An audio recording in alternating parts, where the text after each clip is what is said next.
to share a few little tips about self-care and starting for success. Sometimes we can sort of fail by not actually making time for something in our lives, and also maybe not doing the preparation. So it just occurred to me when I was preparing for this little micro practice series to help you move more during your day, that it might be really helpful just to give you a few little tips that I found particularly helpful for me. So one of the things I quite often do is to set a timer on my phone. Certainly when I'm working a lot from home, I try to make sure that within each hour there is sort of 5 or 10 minutes where I do get a little bit of a comfort break. Might literally be a comfort break, it might be to get some water, and that's a great opportunity for you to move around. Another thing I really find that helps is to schedule some time in your calendar, block out, again, maybe 4 lots of 5 to 10 minutes. Obviously, you need a minute or two to sort of get to where you're going to do these practices.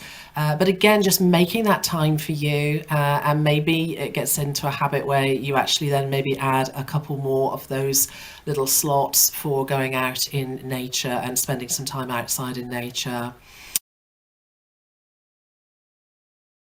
You might also want to coordinate it with, as I say, a sort of break for nutrition. So really rate to nourish and make sure we have good nutrition during the day. And again, these micro practices, I often encourage my yoga students to see where they can sneak them into their day. It may even be when you're out and about. Again, sometimes I talk to my yoga students about whether they could actually bring those into maybe when they're waiting in the queue, maybe at the post office, maybe it's when they're going to get a cuppa, or maybe when it's they're waiting on the rugby sidelines there for their children to finish, or when they're watching them. So.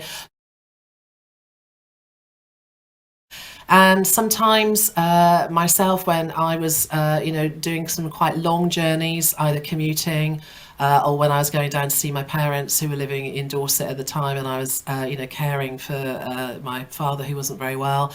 I'd wait when I got there, or maybe it was, I'd sort of pull in, maybe an hour before I was due to get to them. And you can sit in the car, just give yourself some minutes where you are just literally very much in tune with you. And again, they can be very good reflective practices. So.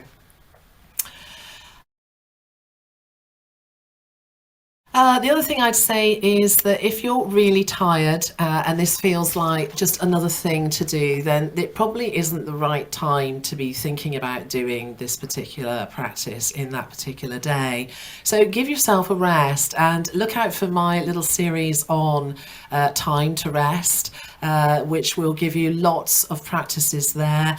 And again, if it doesn't feel like a movement, a micro practice movement, maybe it's a micro practice rest that you can take time to do.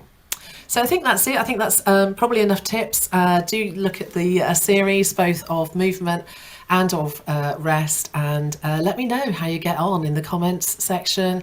And if you like this, do subscribe so that you can make sure you don't miss any of my future micro practices. Until next time, thanks for watching.